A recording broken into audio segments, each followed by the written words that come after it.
Magandang noontime! Muli, tuloy sa mga balita natin ngayon. Habang kayo nandyan ho sa bahay ho ninyo, maring nasa kapitbahay o nasa sasakyan, may nangyari sa Quezon City kanina madaling araw. Patay ho yung dalawang hold-upper matapos makipagbarilan sa mga pulis sa bahagi ho yan ng Cubao kanina pasado 1:00.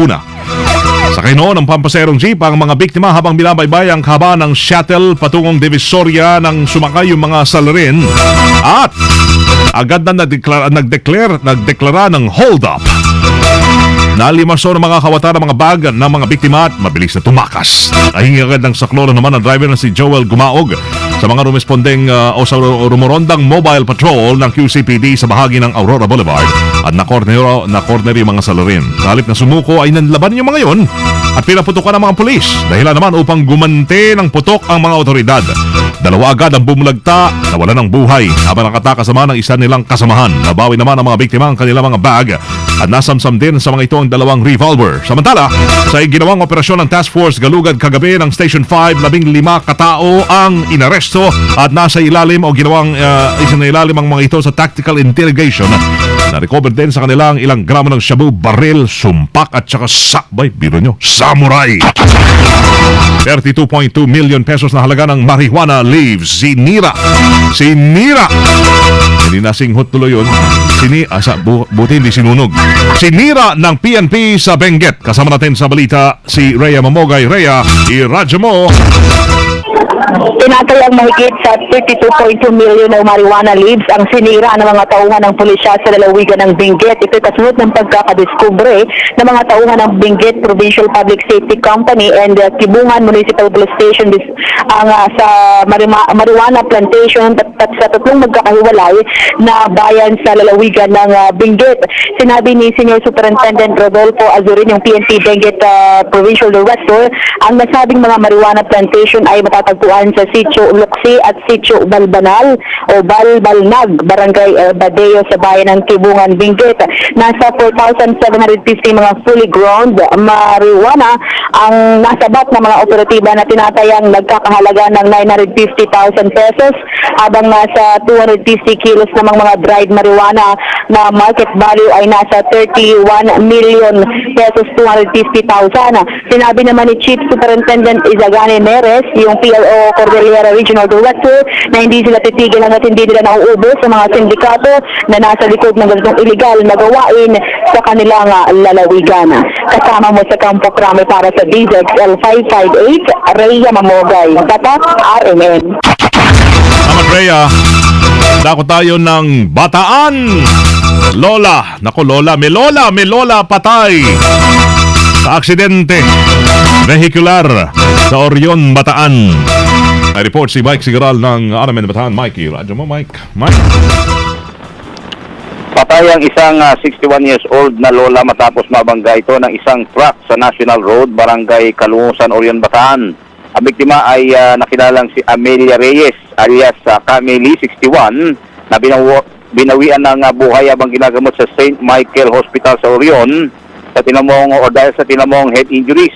Samantala, voluntary namang sumuko sa mga barangay officials dito ang driver ng Isuzu truck na may plakang RHW724 na si Janer Panopio, 37 anyos at residente ng number 93, Carbonero Street, Barangay Pacar, Orani, Bataan. Ang driver ay kinasuhan ngayon ng reckless imprudence resulting to homicide. Kasama sa Bataan para sa DZXL 558, Mike Sigaral, Tata, RMN. Salamat, Mike Sigaral. Simula Biyernes, May 16, bukas ho yun. Maniningil na ang ferry operators ng Pasig River Ferry System matapos ang 2 linggong libreng sakay. Bukas maniningil na. Nakasakay nga dyan. Amoy rin ang Pasig. Sa fare matrix, kung kayo'y may planong sumakay, lumalabas na 30 pesos ang singil sa malapitang destinasyon, habang aabot naman sa 50 ang pinakamalayo.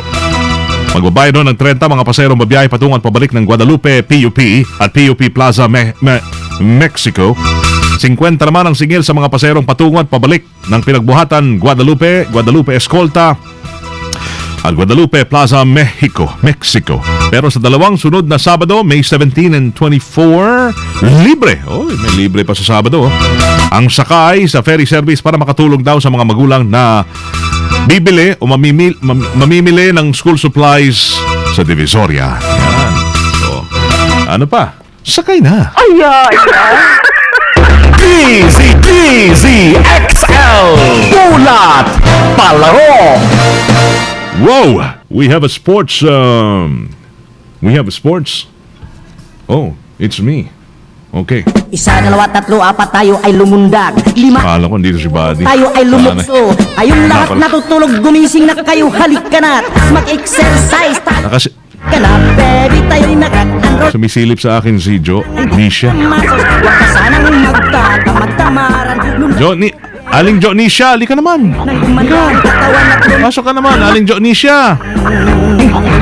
gumising ka, baby. Maya, magtambal naman kayo ni Lule. Takbos, Lule. sada, lumundag ka. Tanghali na. Ayan, kumain ka na ba? Aling Nisha? Iyan ang Wala pa. pag-exercise. Aling Nisha, lumayo ka muna kay Misteryoso. Gaya na. Kanina nakalimutan mo pumunta, pero mamaya kausapin kita.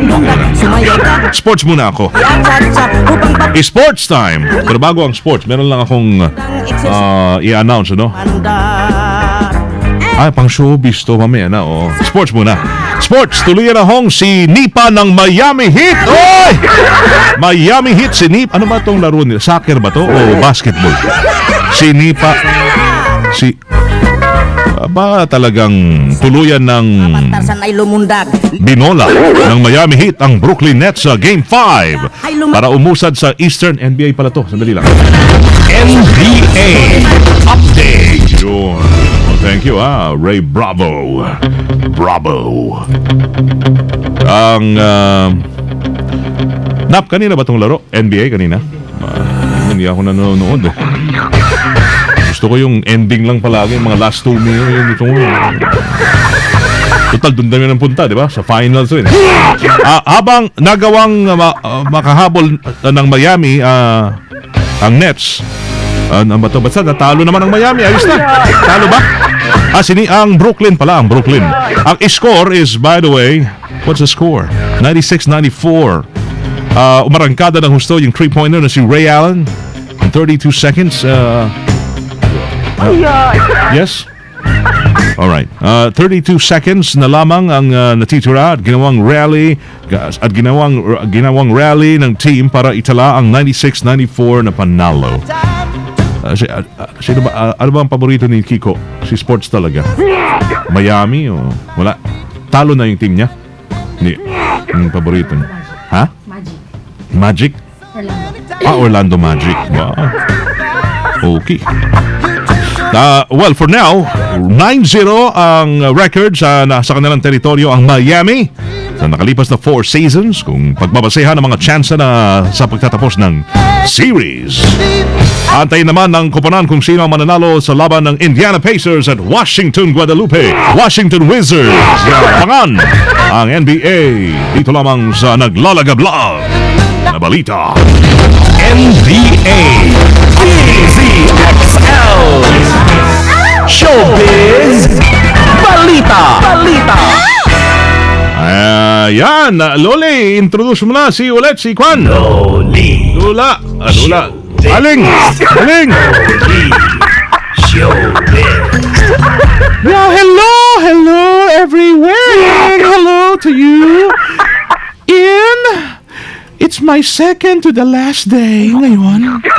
Oo. That is why ako po ay meron pong ipapakilala sa inyo. Because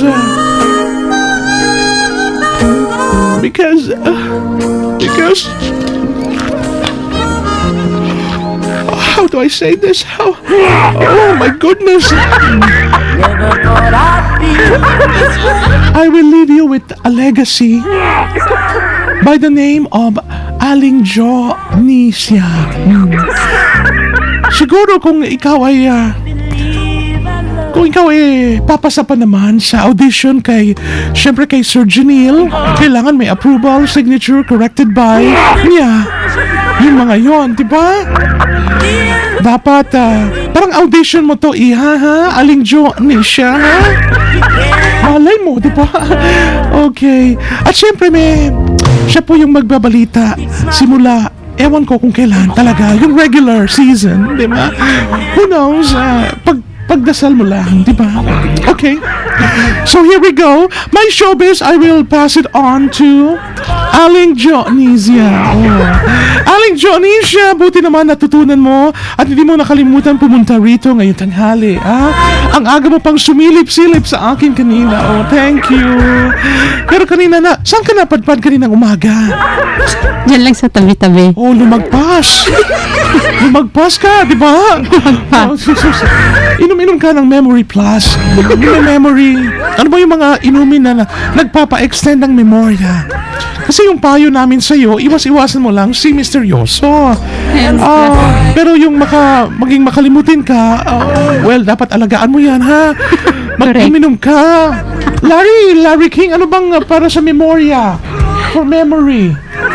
Ano? Roba? Hindi pwede ang roba. Ano ba yan? Pwede. Pangdagdag resistensya sa utak. Pangtanggal ng kalawang. Oo. Siyempre, pag kinakalawang, nagiging kwan yan. Hi, Tita Lourdes. Hello. Bagong umaga. Gusto mo magbagong tanghali rin? Bagong umaga from 4 a.m. to 6, diba? Si Tita Lourdes. Yan.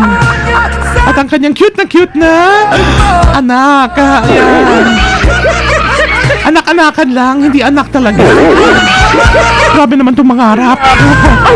Inaanak. Oh, hindi pa talaga anak. Ano ba yun talaga? Anak-anak, inaanak-anak. Ha? Aling Jo, mahilig ka sa chismis. Ano ba yun? Anak. Oh, sabihin mo. Freddie Aguilar pala eh. Okay. So here we go. Ano bang showbiz natin ngayon? Aling Jonisha. Nakalimutan na naman. Sus, Joseph. Oh, ano? Oh, ay, sorry.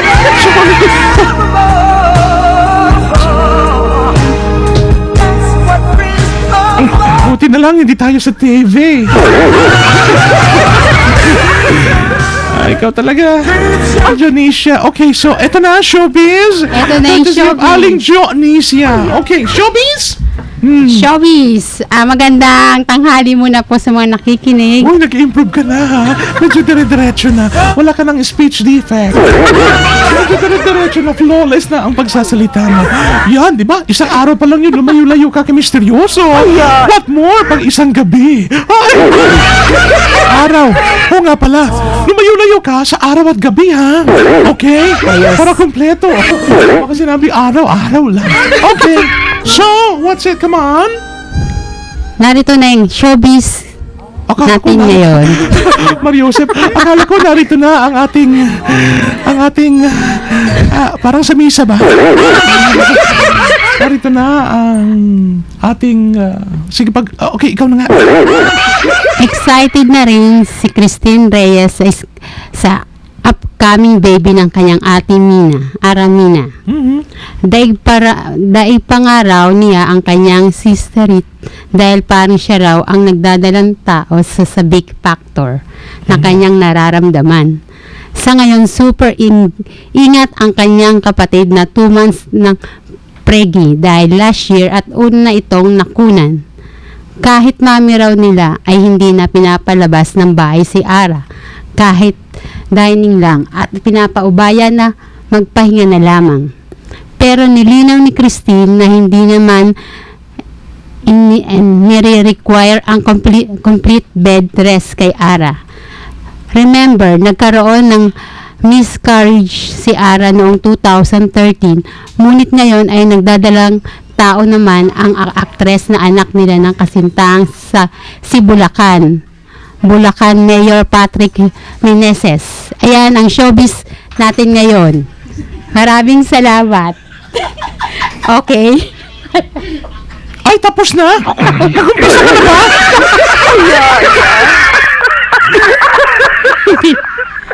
Uy, sorry. Akala ko public service yun. Akala ko nananawagan ka.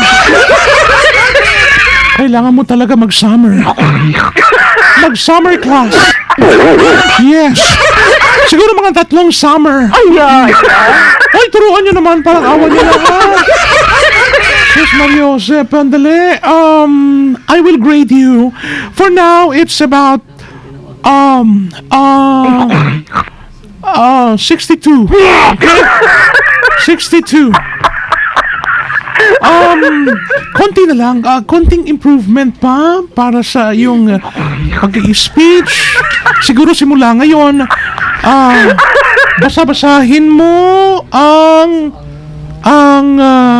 mga showbiz balita. Hindi, serious. I'm serious. I'm serious. Isn't it? Okay. You have to, okay? Yes. It's called constructing criticism. Okay? So, para makuha mo talaga, Day. Oo. Sige, okay. So, Aling Janisha, salamat sa Thank iyo. you. Same here. Thank you. Thank you Yan po very much. ang tsagaan niyong pakinggan, si Aling Janisha. Okay, thank you. And now we go to ikaw na, Weng. Salamat. So it's me, Lollipop, Lollipop. Thank you, Lolly. Pangalawa, bukas meron ka pa namang final showdown. Thank you, Aling Janisha. Galing ni Aling Janisha. Nag-improve na talaga, Aling Janisha. Ang mong pakinggan si Lolly. Minsan, iba yun eh. Hindi gasgas, hindi umatras, medyo madulas. Ito ang balita. Alright, thank you, Aling Janisha. Salamat. Agas. Aling Janisha. Ito na si Misteryoso, ang ating himagaspang ngayong tanghali. Thank you, Misteryoso. Balita. Okay, ito na po, ito na. Makalimutin ka na rin. Hindi mo nakakuha yung microphone. Okay, ito na. Magandang tanghali po. Ito na ang ating balitang panghimagas. Isang walking bicycle ang naimbento mula sa Japan. Walking bicycle. Naglalakad na bisikleta. Yes! Kaya ka nga magbibisikleta para hindi ka maglalakad. Ba't nyo yung ginawa? Tinalakad nila yung bisikleta. Ito nga ang style nito. Ito ay tulad ng isang elliptical cross trainer na gumagalaw gamit ang mga binti at may 3 gulong na may dikuryenteng motor na tumutulong habang naglalakbay ka. Hindi ko naintindihan yun. Oo. Layunin nito na lumikha ng masayang paglalakbay at mas mabilis na paraan parang nakasakay sa bike na maaaring bumiyahe ng hanggang 20 kilometro. Uy. Layo rin ha. Bike Ito, ha? Oo, bike lang to. Ito ay may bigat na 36 kilogram at may kulay na pula, green, gold at pink. Kaya pasok din ito sa mga fashion sense ng ibang tao. May fashion sense ka pa nalalaman ha? Pinopromote ito sa Japan bilang bahagi ng madaliang pagkilos. Hindi ito nakakapagod, mas ligtas at palaging nasa tuwid na posisyon na hindi gaya ng karaniwang bisikleta. Kaya Tuwid siya ay yung- elliptical cross trainer na walking Pakita bike nga, dahil pakita. ito ang kanyang itsura, mga kasama. Walking bike. Sigurado mga ilang araw lang na pirate na yan. Walking bike. Tingnan mo, nakatayo. Kumbaga, Parang magbibisikleta naglalakad ka, lang eh, pero pumipidal ka. pumipedal ka na Oo. parang kang naglalakad. Pero may may motor din siya eh. Oo, magaling. May magaling. backup siyang motor para in Magastos, case. oo. Pero 3 yung gulong eh, parang mabigat din ipadyak eh. Sana naman gawa yan. Japan, made in Japan. Nari sa umaga, Japan. sira sa hapon. Japan, arigato. Naring hapon. Arigato. Arigato. Taan nyo, ah. Arigato. Yan po ang ating balitang panghimagas ngayong tanghali hatid sa inyo Ni. ni Misteryoso. Salamat, Mr. Thank Yoso. you. Sa imo. Thank you. Very much.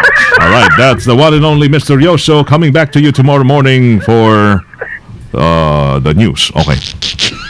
May kwan lang tayo. We're inviting people to watch this show.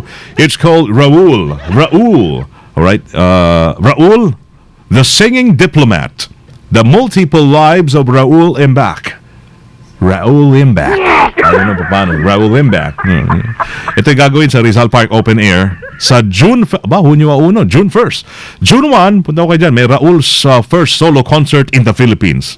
At talaga pong taga-kwanto taga-Swiss Embassy na marunong kumanta, marunong mag-perform, mag-interpret, at tsaka gumawa ho ng mga sariling kanta.